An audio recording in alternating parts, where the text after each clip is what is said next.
A gout diet equals a proper human diet, and we start right now.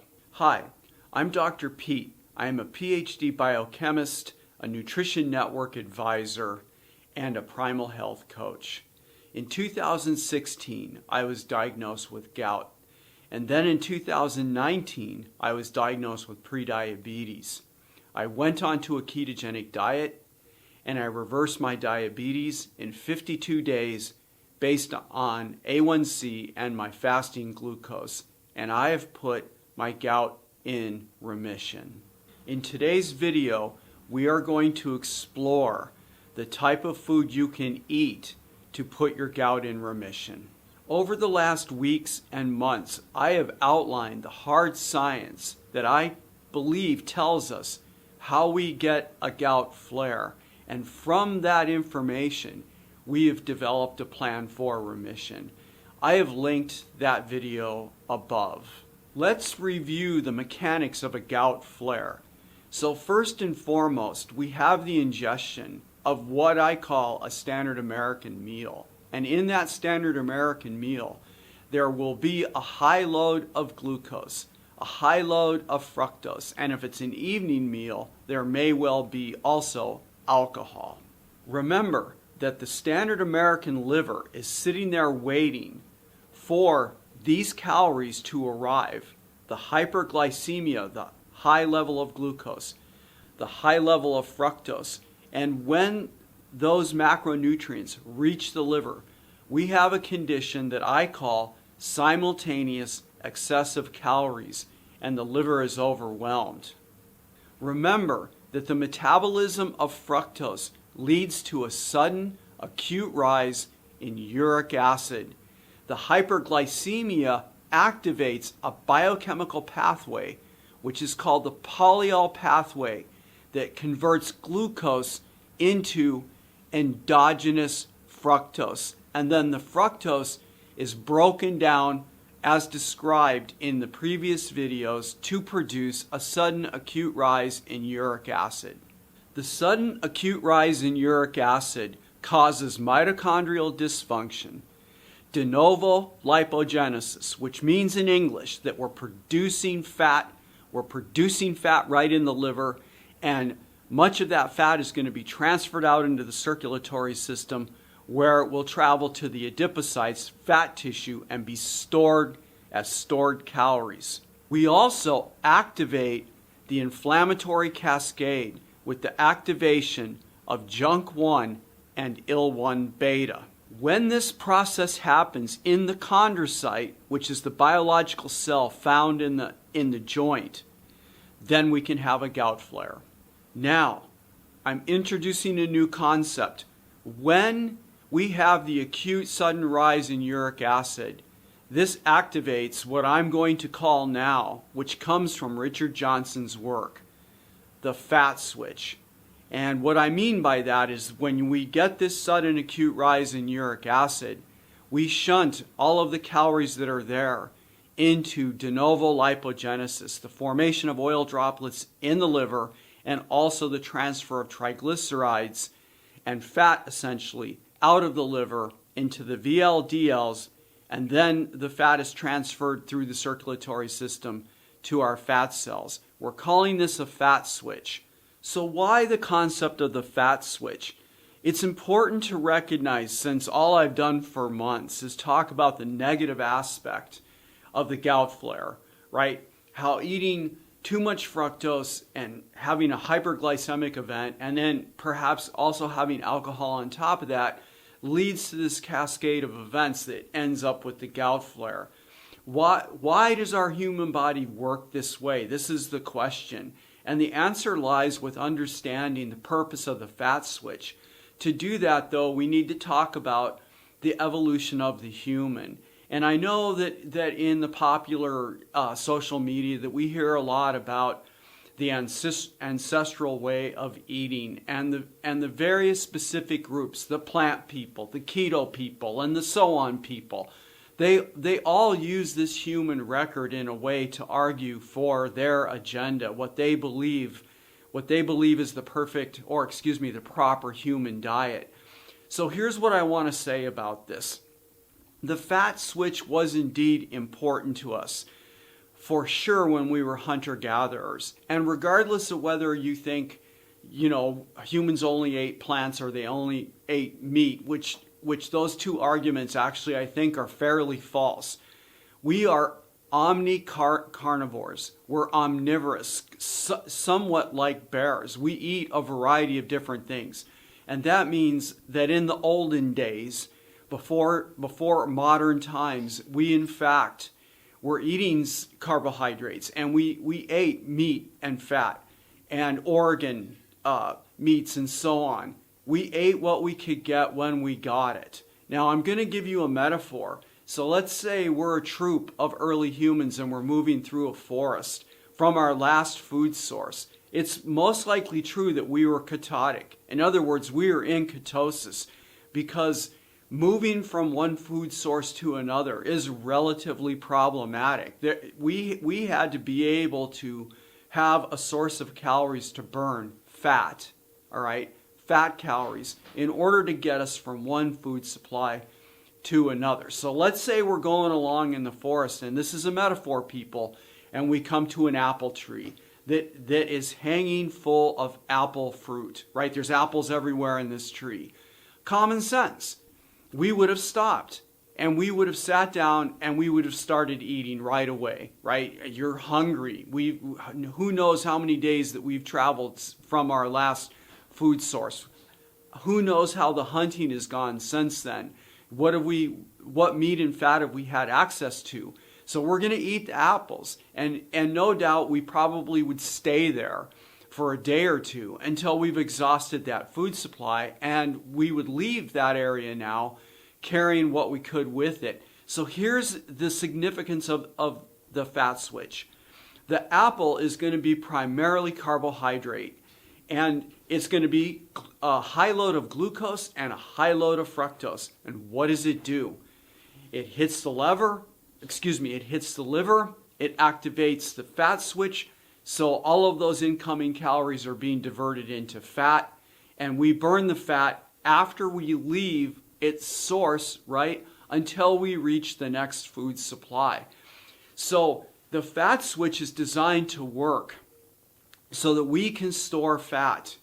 It's not designed to work all day long, every single day, 365 days a year, and then for decades, on and on and on, where people are eating the standard American meal, and they're eating that 5 or 6 times a day. The fat switch is activated, and it's kept on. And in addition to that, we have the high expression of insulin, which is also being kept high all day long, every single day, year in and year out. So this is the point. And that point is that we're activating the fat switch inappropriately, and we're keeping it activated over long lengths of time. So this is the importance of thinking about this switch. And going forward, why it's of interest to a gout sufferer is because we want to be not activating that switch, right? We only want, if we do activate it, we only want it activated infrequently. So any eating plan needs to keep the glucose load low, needs to keep the fructose load low. And for the gout sufferer, we also want to eliminate alcohol. So let's review the goals of any eating plan that will put gout in remission. Number 1, we need to eliminate the sudden acute rise in uric acid on an intracellular basis. Number 2, we need to eliminate the activation of the inflammatory cascade with the expression of JNK1 and IL-1 beta. Third, by lowering the inflammatory cascade, we inhibit the formation of the NLRP3 inflammasome. Additionally, any eating plan should have the advantage of producing beta-hydroxybutyrate, which has been shown in the literature to inhibit directly the NLRP3 inflammasome. On this slide, you can see the food pyramid that represents the optimum proper human diet for gout remission. And you will notice right away that this particular eating plan is equivalent to a ketogenic diet. We're talking 5% carbs, 20% protein, and approximately 75% fat. On this eating plan, I recommend not eating more than 50 grams of total carbs per day. On this slide, you can see we've split a typical plate into 3 parts.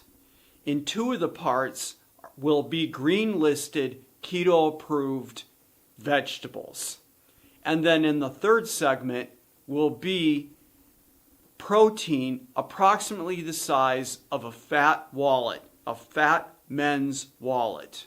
In the show notes, you will find a link that will take you to a document that contains keto approved foods. Now let's look at some examples that illustrate exactly how easy it is to eat in this lifestyle. On this slide, I want to draw your attention to the upper left-hand side to start with.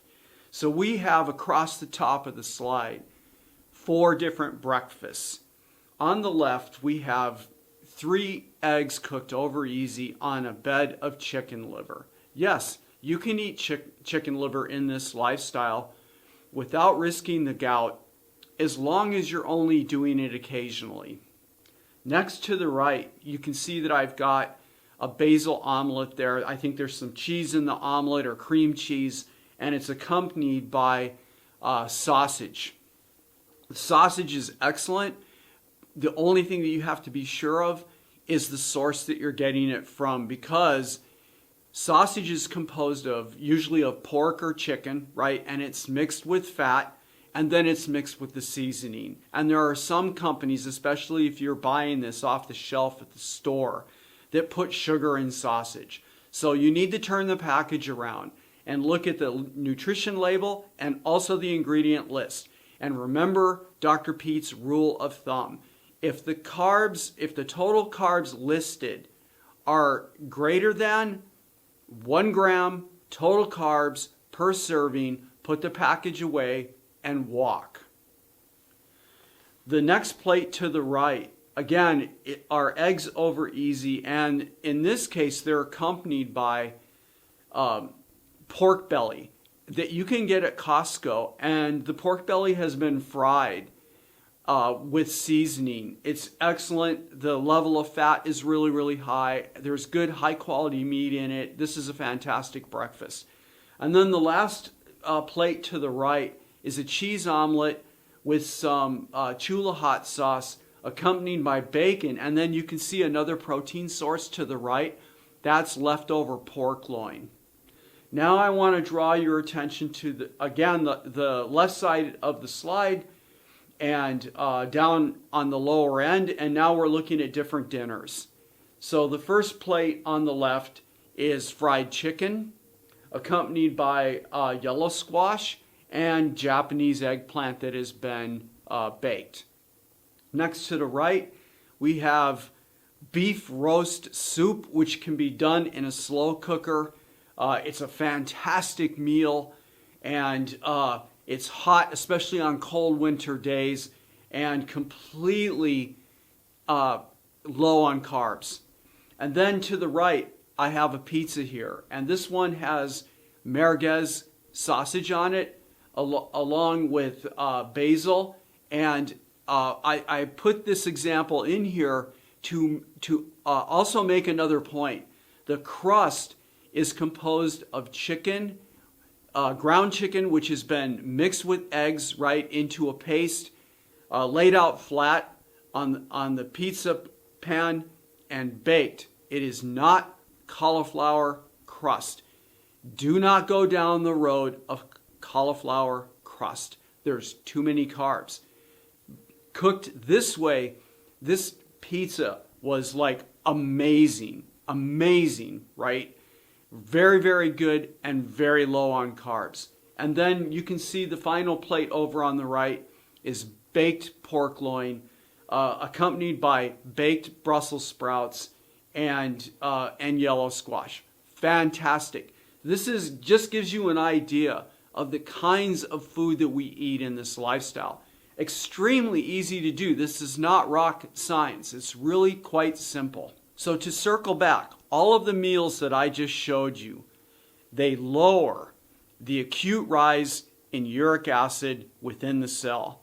They lower systemic inflammation, the inflammatory cascade with the activation of JNK1 and IL-1 beta. We lower that. Third, we inhibit the NLRP3 inflammasome. And fourth, all of those meals keep you in ketosis, so you're producing beta-hydroxybutyrate, which inhibits the NLRP3 inflammasome. Now, the process of going onto a proper human diet for gout remission, which I've just described, is ketogenic. Remember, you will have a uric acid spike at the beginning. This is one of the reasons why I recommend monitoring the biomarkers, because you can track your uric acid really easy by just doing finger sticking. The information you get from this allows you to see when that uric acid spike comes down.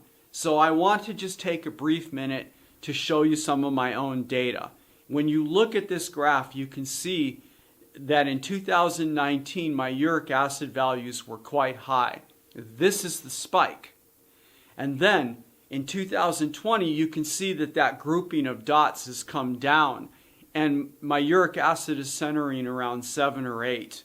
And then you can see a lower group of dots which show the uric acid being lower. This is when I was on allopurinol. And quite frankly, so that you understand, I am still experimenting with the allopurinol, being on it, being off of it, and seeing whether or not my uric acid comes down lower. But my main point about this part of the video is to talk to you about the concept of hyperuricemia, because it seems when some gout sufferers go onto the ketogenic diet, that eventually when the uric acid comes down, they go into the middle of the reference range between 4 and 8, while there are some people like myself that arrive at the top of the reference range and stay there. And right now, my average uric acid is running between 7 and 8 because I've moved away from the allopurinol, and I'm trying to see what it takes to get the uric acid to come down. In any case, I highly recommend that you monitor your uric acid by monitoring biomarkers. Interested in putting your gout into remission? Check out the links that I have in the show notes, because we have a lot of helpful programs and documents listed there. Thank you for watching this presentation. If this is the first time you have joined us, please hit the subscribe button and the bell next to it so you know when the next time is that we publish a video. Thanks for watching, and as I always say, keep the carbs low, down the road we go.